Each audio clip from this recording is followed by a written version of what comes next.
Happy Sunday, everybody. The question for us today is, how do we grow the church? And perhaps a different or even better question might be, how do we reverse the decline in growth of the church that we have been experiencing?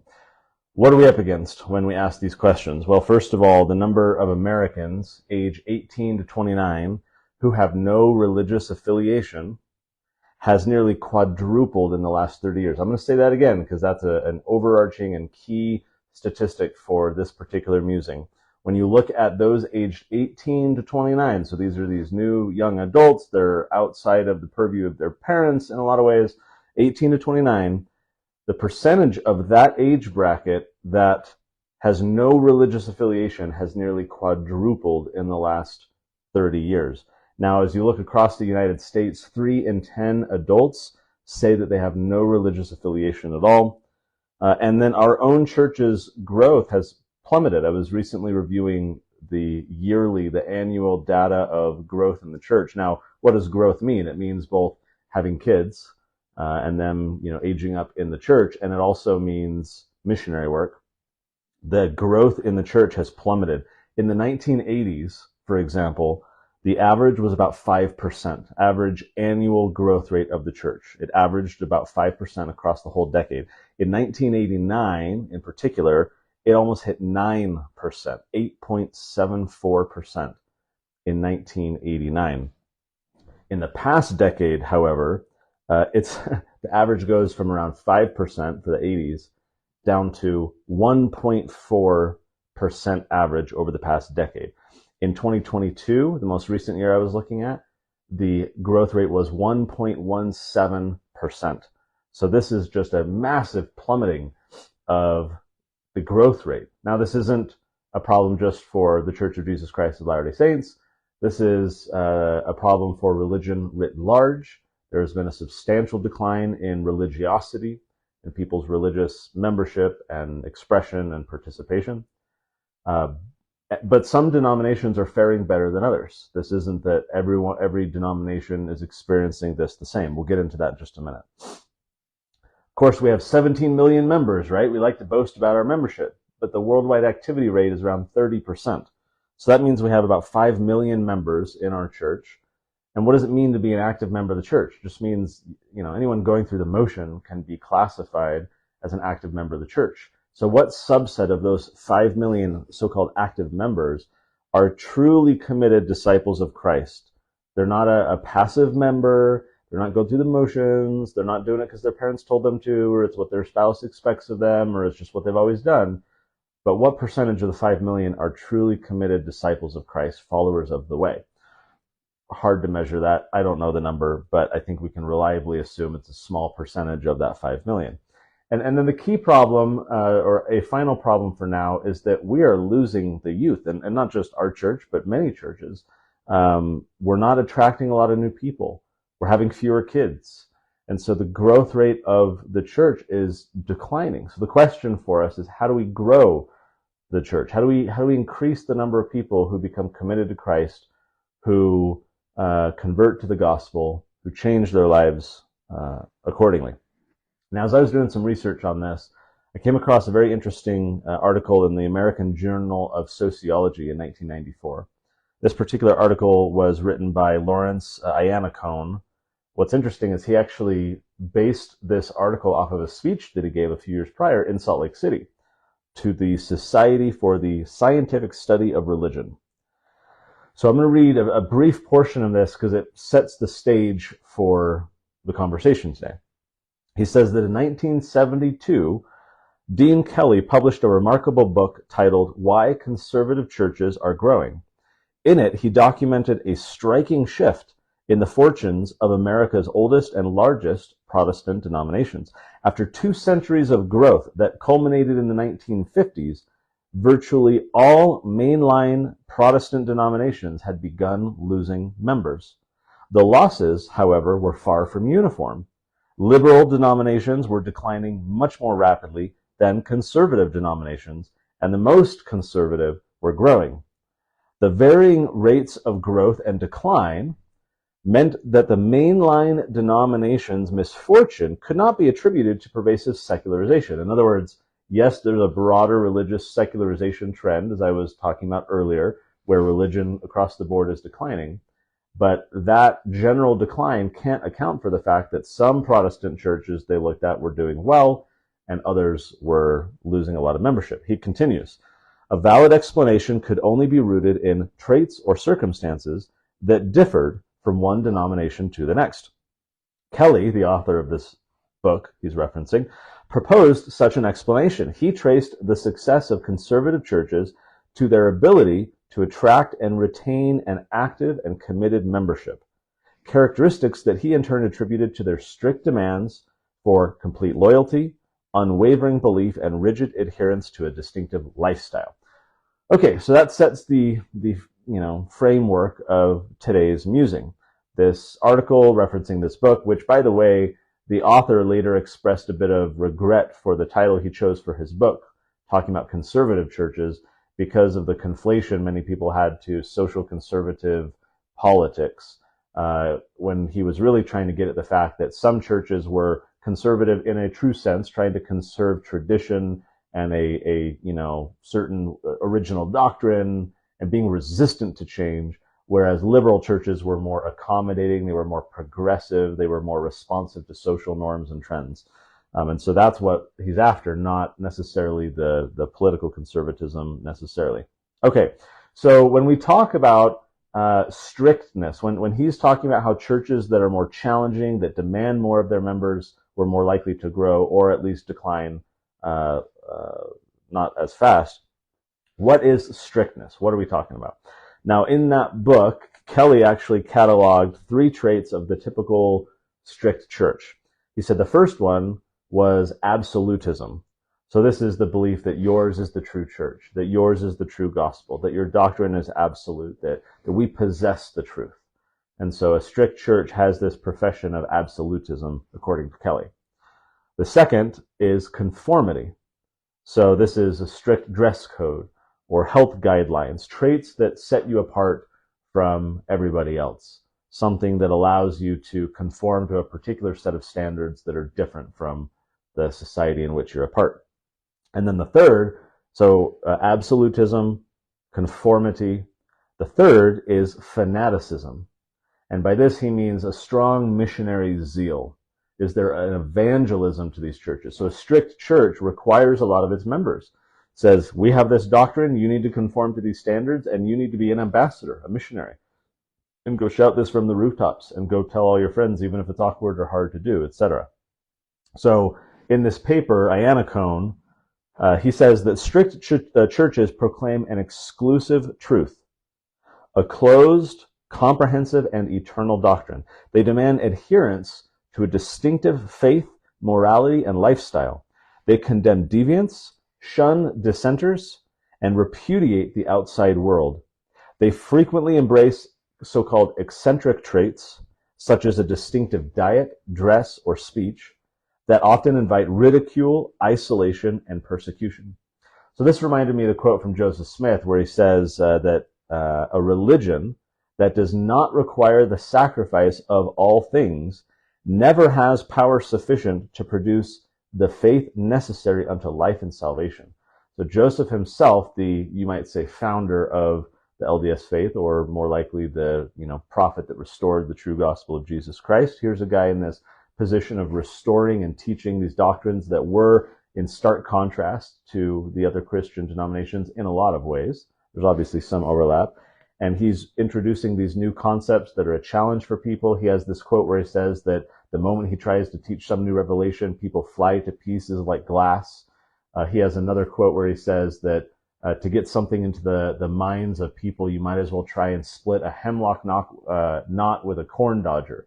A corn dodger is a biscuit, like cornbread, and a hemlock knot is this knot of wood that's just extremely tough. So he's basically saying to get these people to change their minds and change their behavior is like trying to split this knotted wood using cornbread. So Joseph himself struggling to try and get the saints to sacrifice, to change, to embrace bold doctrines and shed their previous identities. Consecration is a great example of that. Surrender all of your earthly possessions to the church. You will get back what your family needs, and everything else goes to the Lord to build up the kingdom. That is tough. The church community struggled with that, and yet doctrines like that worked wonders in attracting people to the church, people who yearn for something more, people who were sick of the namby-pamby stuff all around them, and the low standards and the differing voices that were all saying much of the same thing. People were yearning, and I think still are yearning, for bold doctrines and for bold positions and for people who resist social and cultural trends. There was another study that defined strict churches as having those with a high tension with their surroundings. In other words, if you think of 1 Samuel 8, right, the children of Israel, when they're like, we want to be like unto all the nations, give us a king. All the other, people all around us all have kings. We want to be like unto all the nations. We want to be like everybody else. Give us a king. And Samuel comes back and says, the Lord was warning me to tell you, it's going to be horrible. Your kids are going to be enslaved. You're going to pay taxes. Your stuff's going to be taken. You're going to be, beaten and drafted into military and all these things. Don't do it. And they said, no, we want to be like everybody else. Give us a king. And so then, the Lord acquiesced. So strict churches, according to this other study, are those that have a high tension with their surroundings. Right? Is a church community trying to appease and appeal to the surrounding community and say, we're just like you and we want to be liked by you? Or is there a high rate of tension where they say, no, we live this higher standard and y'all are crazy and evil and we'd love to teach you our gospel and come join us, but we're not going to try and, brown nose you and pretend that we have more in common than we actually do, because we're on this special mission and we're called of God and we have this particular focus. So why do people desire strictness? Why would someone seek that out? In this paper, Ianacone, he says that there's a paradox in Kelly's thesis. Kelly, again, is the one who wrote the book about conservative churches growing. He says there's a paradox in his thesis. After all, it's the essence of rationality to seek benefits and to avoid costs. If strictness increases costs, why should anyone join a church? In other words, we as human beings want to avoid hard things. We want to avoid things that consume our time and our energy, and we want to seek benefits. We want pleasure. We want the easy path. So why are people joining strict churches that seem to be the inverse of that they have a high cost and maybe the benefits are not as great as are claimed? He continues, the religious marketplace teems with less demanding alternatives. Why become a Mormon or a Seventh-day Adventist, let alone a Krishna or a Mooney, when the Methodists and Presbyterians wait with open arms? Mormons abstain from caffeine and alcohol. I find the caffeine part funny because it's wrong. Mormons abstain from caffeine and alcohol. Seventh-day Adventists avoid eating meat. Krishnas shave their heads, wear robes, and chant in public. Moonies submit to I never heard of Moonies before. They submit to arranged marriages. Jehovah's Witnesses refuse transfusions.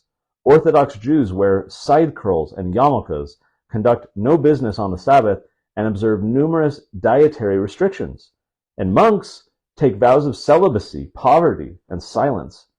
These practices, he says, are problematic, not only because they deviate from so-called normal behavior, but also because they appear completely counterproductive. Pleasures are sacrificed, opportunities foregone, and social stigma is risked or even invited. What's interesting, though, in that book that Kelly did in the 70s is he pointed out that groups that demand such sacrifices of their adherents are more successful than those that are not. So again, it's this paradox in his research where the churches that demand more do better, and the churches that weaken their position, that weaken their expectations or lower them, that are more permissive and accommodating and progressive, are not as successful. So he says that distinctive dress, attitudes, and perception by outsiders makes the middle ground go away, right? You can't be this free rider and, oh yeah, I'm just this casual member of the church. if there are strict guidelines, strict doctrines, strict expectations, a strict cultural identity, it becomes harder to just, as Neal A. Maxwell said, have one foot in Babylon and the other foot in the church, right? No man can serve two masters. There's this interesting chart in Iannacone's paper where on the y-axis, so the one that goes up and down, it's been a while, the y-axis, they put church attendance. How many church services do you go to in a year? So, of course, the higher you go, the more often you're going to church. And then along the x-axis, it's distinctiveness. So how distinct is this faith? Does it have higher expectations and a different cultural identity and so forth? And as you might imagine, Mormons are like, top right? They're going to church a ton, and also they're very distinct. Now, there were two faiths that, according to this classification, were listed as more distinct than the Mormon or LDS faith, and that was the Seventh-day Adventists and the Jehovah's Witnesses, both of which had lower church attendance. So Mormons were the highest in terms of church attendance, and they were the third most distinct compared to all these religions. By contrast, if you go to the bottom left, fewest number of church services attended and least distinct, you've got the Episcopalians, the Methodists, the Presbyterians, the Unitarians, perhaps no surprise. Now, one thing to stress here is that when we talk about a strict religion, what is religion? Religion is more than just a personal belief, right? It's a community. It's collective action, mutual support. The word church comes from ecclesia, the Greek, which means like community. It's not a building. It's not a 501c3 organization and corporate structure, right? It's a community. It's the people. And so religious satisfaction, in a lot of ways, I think, has two parts. Obviously, what you bring and your own mindset and your own faith and beliefs, what you bring to it is a part of your religious worship and observance. But there's another part too, which is external to you. It's the community. It's what other people are bringing. So when you're sitting in insanely boring gospel doctrine class because the teacher didn't prepare or just doesn't know how to run a good class, that is decreasing your religious worship. That is decreasing its quality, right? If there's a bunch of people who can't even give the primary answers and they're asked basic questions and no one's engaging and everyone's apathetic and just looking down at their shoes or at their phone, and so when the quality is lower, when the feeling and the fervor is decreased, your own experience is diminished, right? If you're in a sacrament meeting and there's a talk where the first 2 minutes are all about how the person doesn't want to give the talk and how they were trying to avoid eye contact with the first counselor before they were assigned to give the talk, and it's an introduction to their family for those who don't know me, even though most people know you, and on and on and on, right? If you're in these meetings and the quality of it is not great and the spirit is not great and so forth, then your own religious experience is diminished. You can bring up your whole self and you can, be in a good mindset and a good place, but there's still there's internal and external. There's this communitarian aspect to the gospel, to religion, where it requires other people to show up and be committed, and have the spirit. So in this paper, Iannacone says this, that the pleasure and edification that I derive from a Sunday service doesn't depend solely on what I bring to the service. It also depends on how many others attend, how warmly they greet me, how well they sing or recite, how enthusiastically they read and pray, and how deep their commitments are. The collective side of religion encompasses numerous group activities such as listening to sermons, scripture studies, testimonial meetings, worship, hymn singing, sacramental acts. So, as I think about experiences I've had where the spirit is really strong in a church meeting, where people are excited to be there, where there's passion and energy. One that comes to mind was it freshman year at BYU, I want to say? I was in a singles ward. I think it was my freshman year. And it was testimony meeting. And there was a line of people to go up and bear their testimony. Now, I think the dynamic that was going on there was we were in the middle of a meat market and everyone's trying to strut their peacock feathers and look how pretty I am and come date me, So I think that dynamic is unique to that circumstance. But I do have that memory of like, wow, people were really excited to participate. They're raising their hand. They're engaged in discussion. And so you might say, well, that's unique to the circumstance, but here's an opportunity where you want to impress others, you want to engage with them, you want to build friendships, and those motivations lead you to act differently or better than you otherwise would.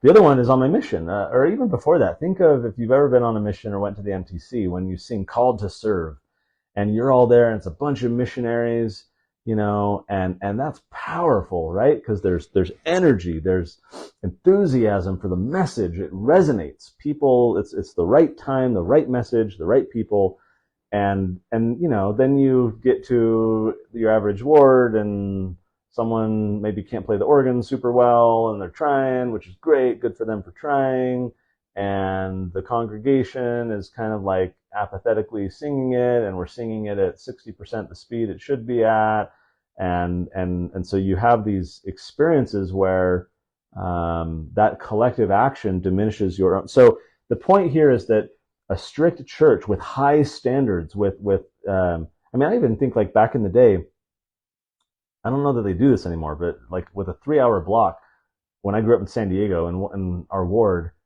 after sacrament meeting was over, they would dismiss the teachers to go get ready for the second hour.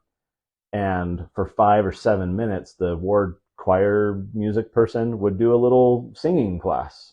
Like, here's how we can sing better together, and give some tips and pointers. And reflecting back on that, I'm like, wow, that's actually amazing. Like, we're actually trying to help one another improve. And I'm thinking, my gosh, we need the same thing for public speaking and for teaching, right? Like, here's how to give a sacrament talk. Here's some do's and some don'ts. Here's how you can improve. Here's, like, I'm thinking if I'm ever called into bishopric, which I don't think I'll ever be, given my profession and my beard and all the things. But if I ever were, and if I were ever, assigned to give out talk assignments to other people, I would develop a little one-pager that's like, don't say this, avoid this, try and do this. Here's a video on effective public speaking, or here's a, storytelling or whatever. And try and elevate the quality, right? And try and have high standards. Again, the strictness, try and have high standards to get people to improve behavior and to elevate their quality to then benefit that collective religious experience. Okay, strictness also means avoiding social trends. We talked earlier about how strict churches have a tension with the society around them, right? And the society in which these societal trends just ebb and flow like the waves of the sea, and everything's always changing all the time. He says in this paper that the notion of optimal strictness becomes especially important in a changing social environment. To remain strong, a group must maintain a certain distance or tension between itself and society. But maintaining this optimal gap means walking a very fine line in adjusting to social change so as not to become too deviant, but not embracing change so fully as to lose all distinctiveness. So he's making the argument that there's a balance, that as society is changing all the time, I'm going to kick my dog out while we're doing this. While society is changing all around you, he's making the point that there's a bit of balance to be had, that you can't just be this hardliner that's like, we resist everything and you're all crazy and whatever, but then you can't be too accommodating and too appeasing, right? Because then you lose distinctiveness. I think there's a fair argument there that there's a bit of a pendulum that goes back and forth, or a bit of moderation in terms of what you're willing to accommodate. Remember that President Hinckley once talked about how the Book of Mormon warns about societies that adopt this slow stain of wickedness, right? That it's not this all or nothing, it's not this stark, sudden thing, that it's this incremental adoption of the cultures and the trends and the beliefs and the actions and habits of the environment around you. So very important, very tough here. It's interesting, though, that in the next paragraph, this guy talks about Mormons. He says that this principle, again, the tension with society, appears to characterize the Mormon Church's response to the change in women's roles from 1940 through 1987. One analysis suggests that the Mormon Church may have skirted the twin dangers of intransigence, which is like resistance to change, and loss of distinctiveness, on the other hand, by a combination of initial resistance to social change, followed ultimately by long-run accommodation. So he's making the case that the initial resistance, but then a slow appeasement or shift, allowed the church to retain its distinctiveness and remain attractive to people, but not be too alienating. Again, that's just his theory and claim here, but I found it interesting. The study concludes that particularly in dynamic social environments, churches must engage in a continuing balancing act, trading off between religious traditions and social norms. A certain amount of tension with secular society is essential to success. The trick is finding and maintaining the right amount. All of this is to say, I think our church, like many others, is struggling with this. And I think the fact that our average annual growth rate of the church has plummeted from roughly 5% in the 1980s down to, in 2022, 1.17%, which is abysmal, below the population replacement level even, is tied, at least in part, at least in some measure, to the fact that our own church, in my estimation, has been playing this game of progressiveness and appeasement.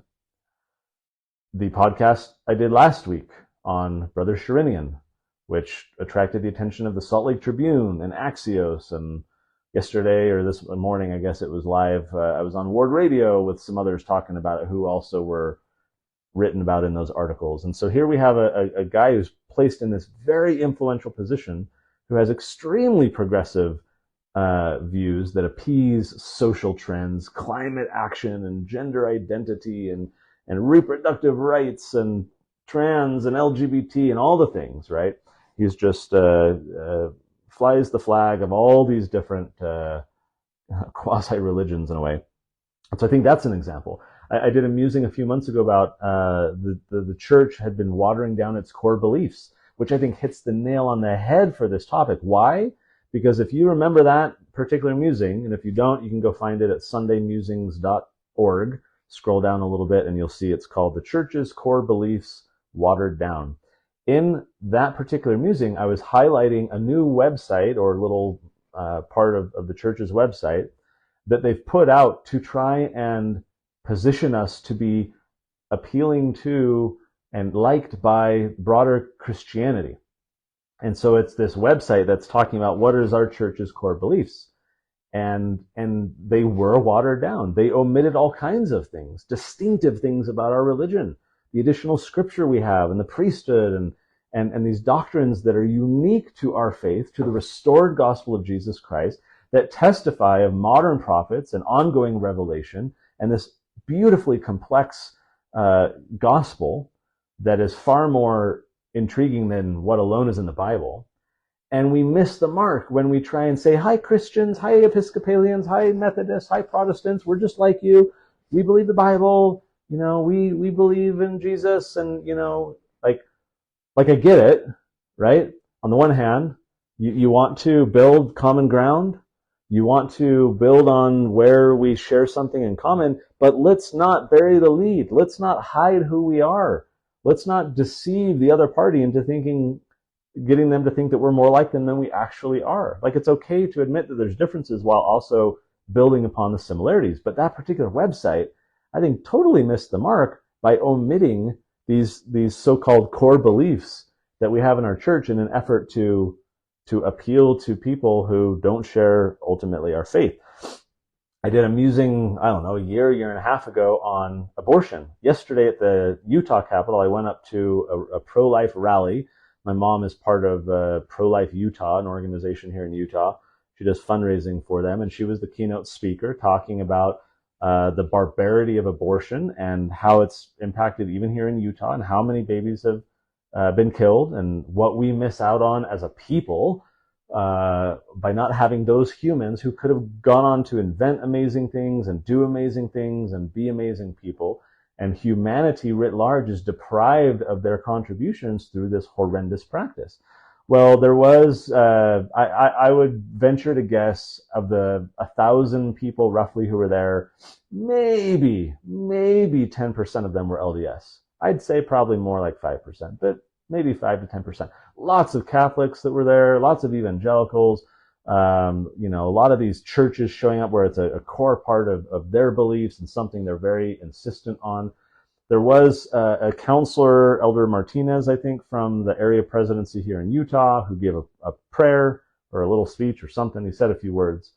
And but the musing that I did a year and a half ago, whenever that was about documenting how church leadership has all but stopped talking about abortion, and chronicling how often it used to be talked about decades ago in General Conference, and how rarely we hear anything about it today. Of course, that leads to this appeasement of younger Mormons who call themselves pro-choice, and all these BYU students and all these people, because they haven't heard the message, they haven't heard anything recently. And of course, everything that's from decades ago goes down the memory hole. And so if we're not saying it every few years, it's not top of mind. So now we have a whole generation of fellow Mormons who are appeasing this abominable societal norm and practice. And church leaders are not boldly speaking out on this issue, perhaps so as not to offend. I don't know. Who knows what the motives are? But that's another issue, I think, as well.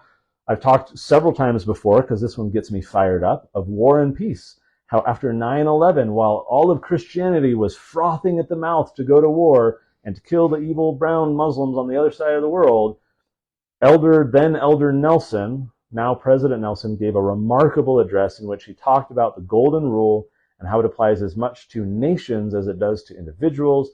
He talked about peacemaking. He talked about renouncing war and proclaiming peace. And what happened?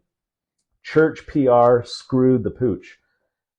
The Associated Press and others the day following wrote this inflammatory article saying that the Mormon Church is opposing President Bush's agenda and all this nonsense.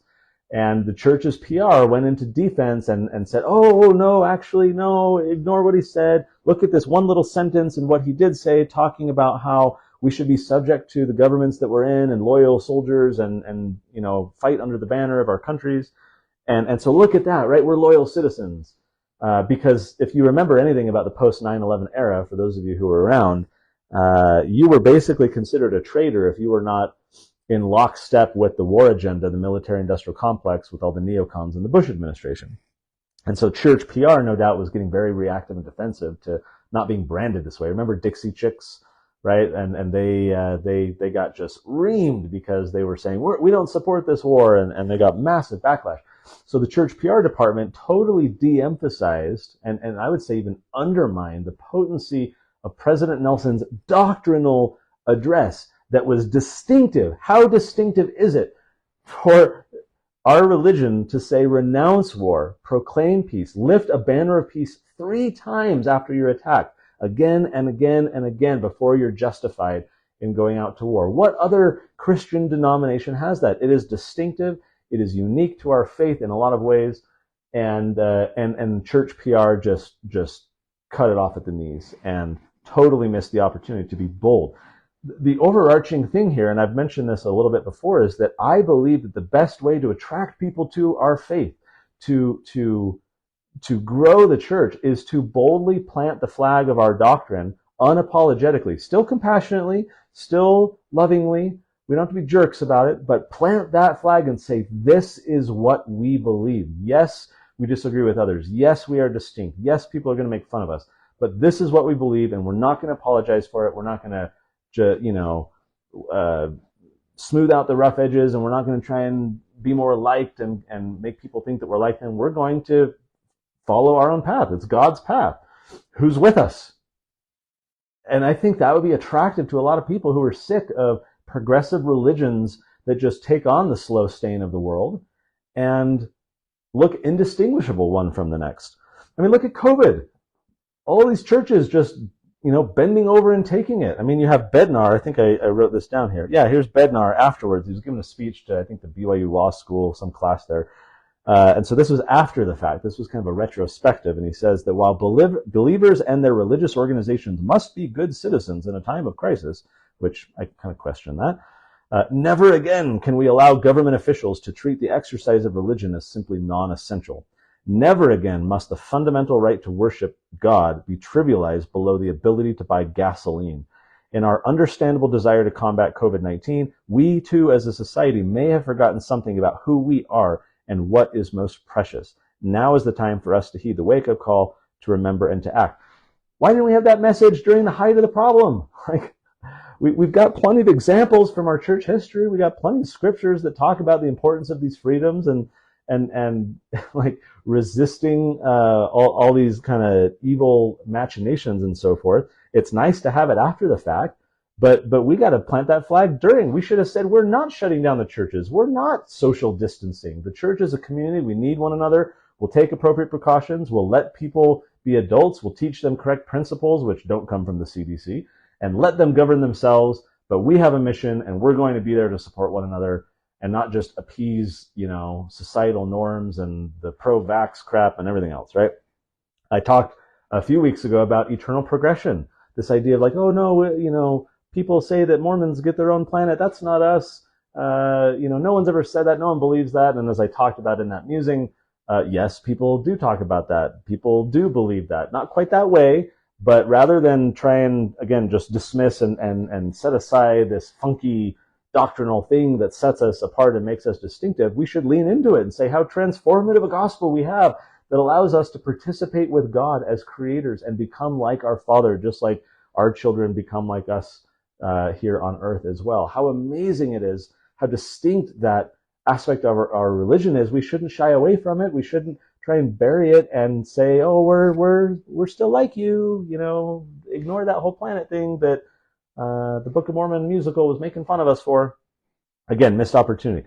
The trans issue with gender. I mean, here's an opportunity, again, with compassion and with love and everything else, to be bold in saying that this is eternal doctrine, that our gender is, as it says in the proclamation, part of pre-mortal, mortal, and post-mortal identity. And be firm in that. Again, lovingly. We don't have to be jerks about this stuff, but there's a lot of confused members of the church, parents of kids who are, because of social contagion and other pressures and mental health issues, thinking that they're trans and they're socially transitioning, they're doing hormone therapy, they're doing all these things. Here's an opportunity to be bold and say, this is a massive social trend that we need to stand firmly against and have a high rate of tension with what society is doing to undermine our understanding of what gender is and God's creation of our identity, not that God made a mistake and put you in the wrong body. Procreation. I talked about this a little bit last week in the context of Sherinian's pro-choice climate action tied to reproductive rights, and we want to help people have contraception so they stop having so many kids because the United Nations has this anti-human agenda that sees people as parasites on the earth, and so we need to limit their number because we worship the earth rather than God and all this stuff. And so here's an opportunity, again, for the church to stand up and say the doctrine to multiply and replenish the earth is in force, has not been rescinded. We should have large families. We should have a lot of children.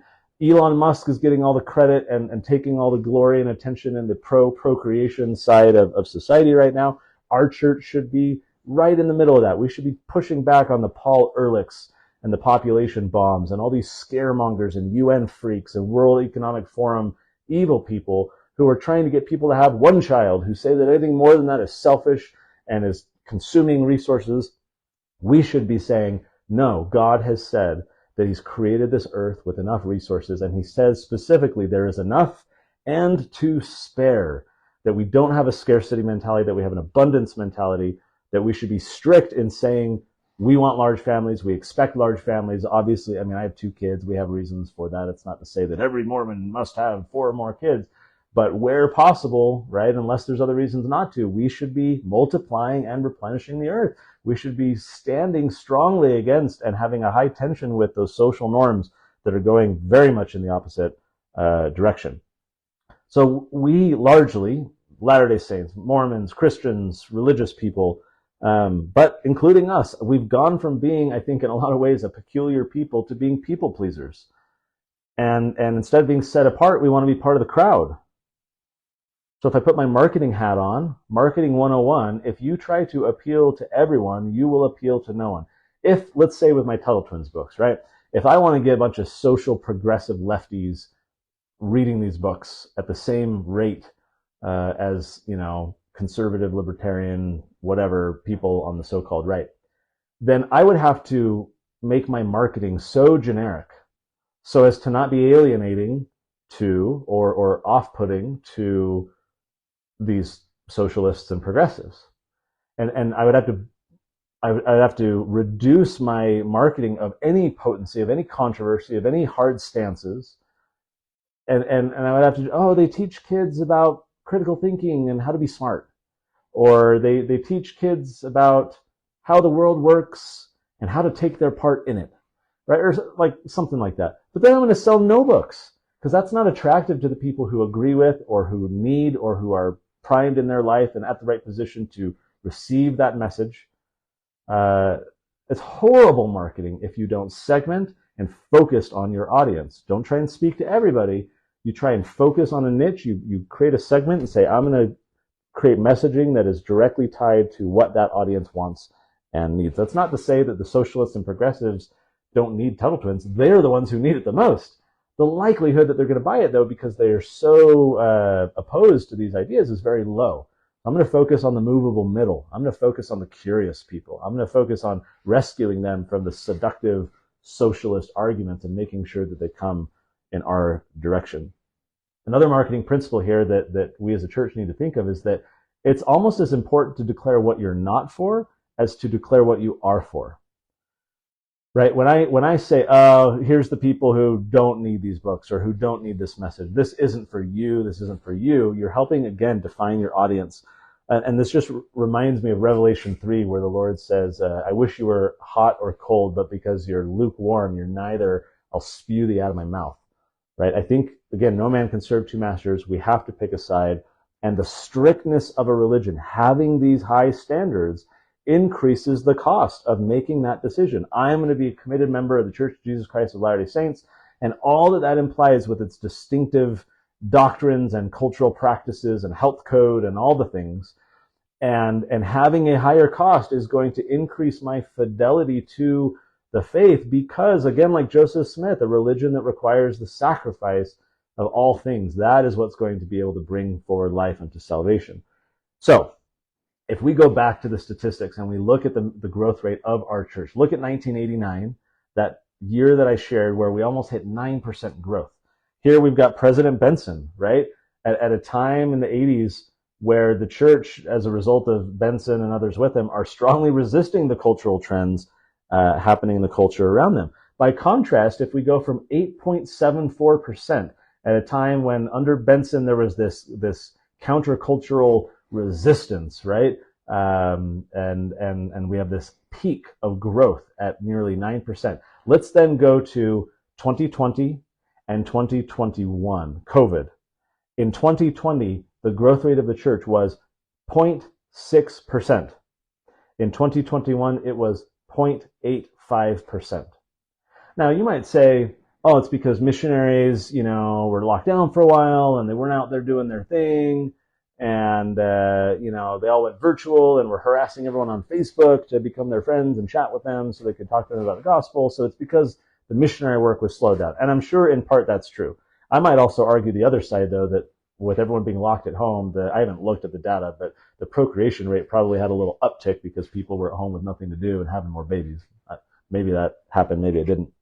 But I don't think these circumstances can explain away the totality of why the church's growth was so low. I think at least an argument can be made, I don't know what percentage this makes up, that the fact that our church responded to COVID the way it did and was saying the you-know-what is safe and effective and urging people to get it and saying, like Elder Renlund did, that wearing a mask is a sign of love. And I'm like, okay, but is no one getting any love now? Like, are we all just hateful people because no one's wearing masks? Like, ridiculous, right? But just jumping into this social trends and the Fauci-led nonsense, the fact that our church responded the way it did, I think was repulsive to a lot of people, certainly a lot of members of the church, but people who aren't members of our church. And they look at us and they're like, oh, I thought you guys stood for freedom.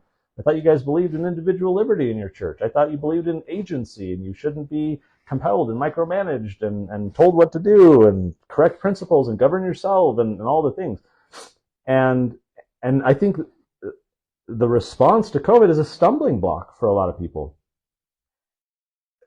The more bold we can be in aligning ourselves with our doctrine and with our beliefs, the more attractive we will be to the right people we want in the church. Again, Tuttle Twins is not going to get all the socialists and the progressives reading the books. We get that. We're going to appeal to this segment over here.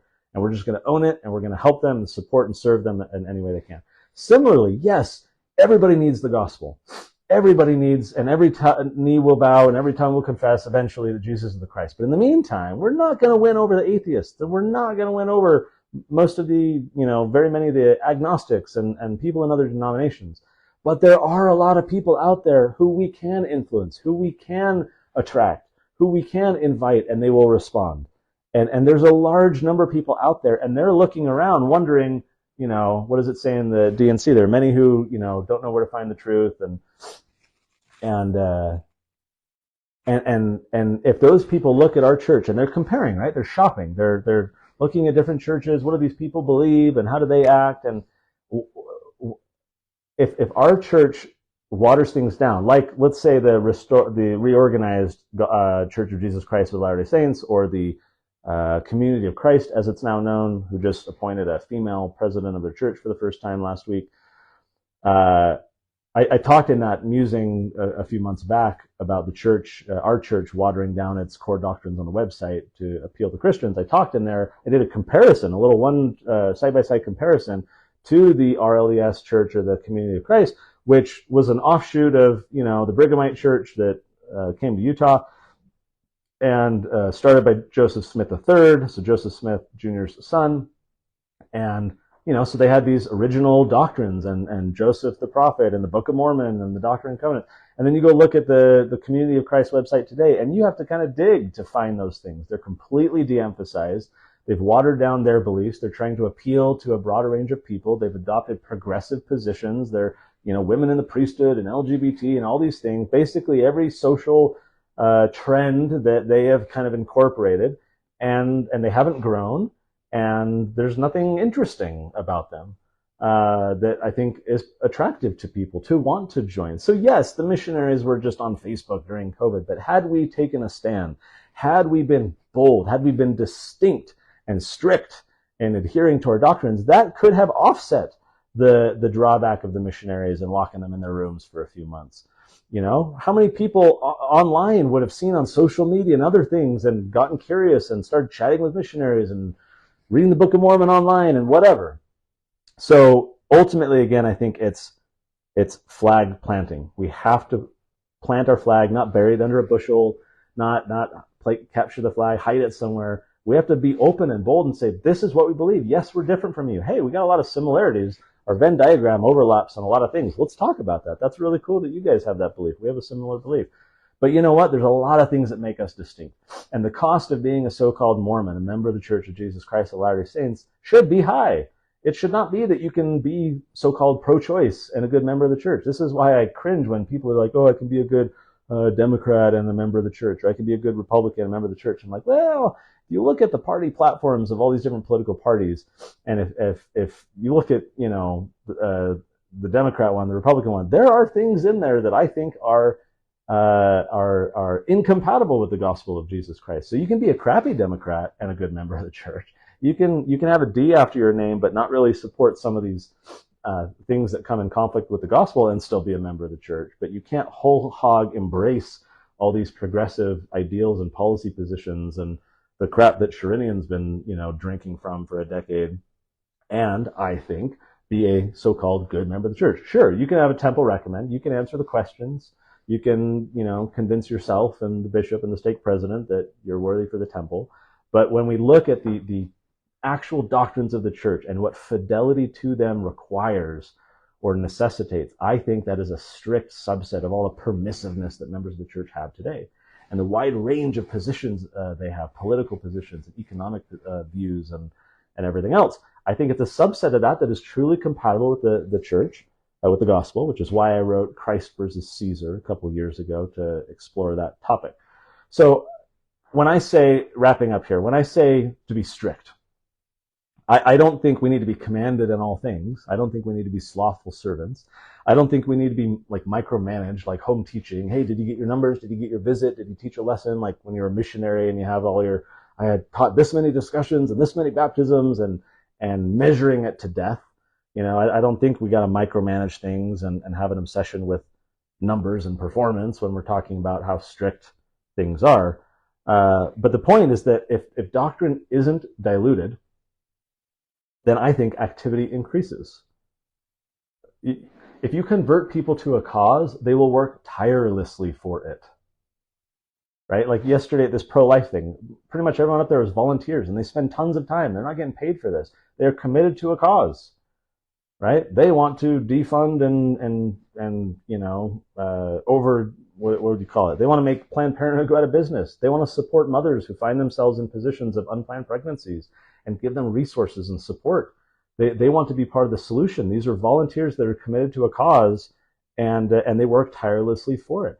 I think if the cause of the gospel of Jesus Christ, if the cost is high, if the distinctiveness is high, if the strictness is high, if people are truly converted to a faith that Joseph said requires the sacrifice of all things, they will be committed to it, enough to walk across the plains and settle outside of the United States of America, you know, following this new leader and half your family dying along the way and being starving and all these things. People will suffer for a cause that they believe in. But if you don't rally them to that flag, if you don't make it bold enough and interesting enough, if you lower the cost so people can wander down disparate paths rather than the straight and narrow and still consider themselves a so-called good member of the church, then they will do so. They will wander and they will nominally call themselves a member of the church or a disciple of Christ, but their actions are not consistent with it. And then the collective actions of the church start to diminish and decrease the quality of everyone else's religious experience. We end up in a congregation full of apathetic saints who are not fully engaged and deeply passionate, deeply spiritual, and really focused on high standards and being at a high tension with the society around us. And so we just have religious mediocrity. And then people lose their testimony and their kids leave the church because they don't find it interesting and they don't see the cause and the vision and why the high cost should be justified. They don't see the benefits and they leave the church, and growth declines to the point where we're now at 1.17% a couple years ago. We got work to do. And I don't think doing more of the same is effective because the decline has been happening for decades now. I think something else has to happen, both in society at large, because again, this has been kind of a global trend, but also in our own church to counteract that trend. And I think part of the solution is to be more bold in our doctrine, to not apologize, to not smooth things out too much and try to not sound controversial. And the haters are going to hate, and we're going to have critics, and we're going to have people who disagree with us. We don't need to be liked by everybody. We shouldn't be liked by everybody, because then we're not doing something right. Right? If we're getting flack, it means we're over the target, and we ought to be more over the target. We ought to be more proactive, less reactive.